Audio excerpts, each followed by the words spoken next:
Hello, and welcome back again, everybody. Fresh, clean slate for the second semester.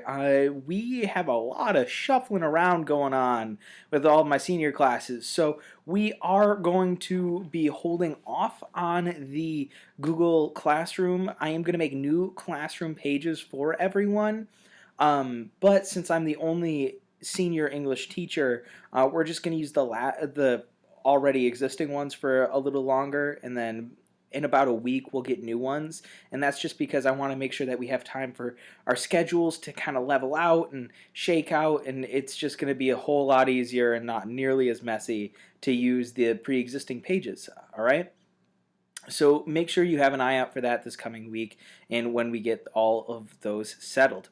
Now, on to poetry. So since we are moving on to poetry, today is just going to be a general introduction to some of the elements of poetry and poetics and what that looks like, and you can find those on Classroom. All the same presentation is going to be posted on Classroom.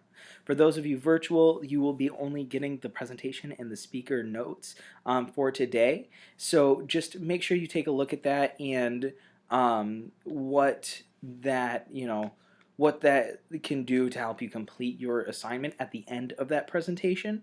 So tomorrow, when you get the full presentation in front of a live class, which I will be recording during the school day today, things might make me a little bit clearer. All right, so just kind of pay attention, do the best that you can today, and tomorrow will basically just be restarting all over again.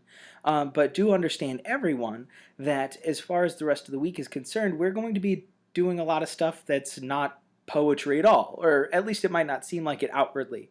See, we're going to be using visual media, so just pictures, videos, etc., without sound for the first couple of days. We will spend a whole day focusing just on writing about sound, and then we will be spending a day where we combine those two together, talk about how that changes the scene, the moment, the feeling, the story, the mood, all of those different things.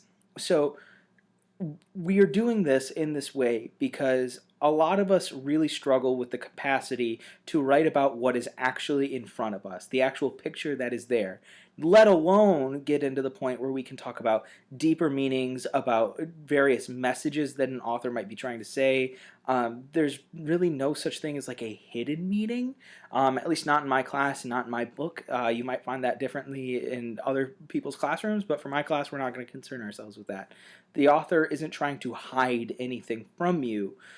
They're writing about typically something universal or something picturesque and something beautiful. Sometimes they're writing about the grotesque and the uncomfortable and the macabre and the morbid. So how are those represented, and how can we understand those themes and thematic elements, pictures, imagery, and how to sound in the focus on sound and where words are placed, and the motion of a text, of a piece of poetry, how do those function? So to practice those skills, we're going to just focus on literal images, literal motion, and literal sound, and then combine and play with those elements and write about just those elements before we even pick up a poem and start actually analyzing a poem. All right, so we'll talk about that as the week goes on.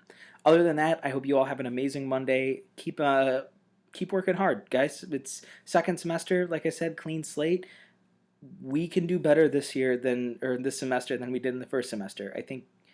I think being familiar and adjusting and being in person more or less, and instead of everyone being full virtual, is going to help us out a lot.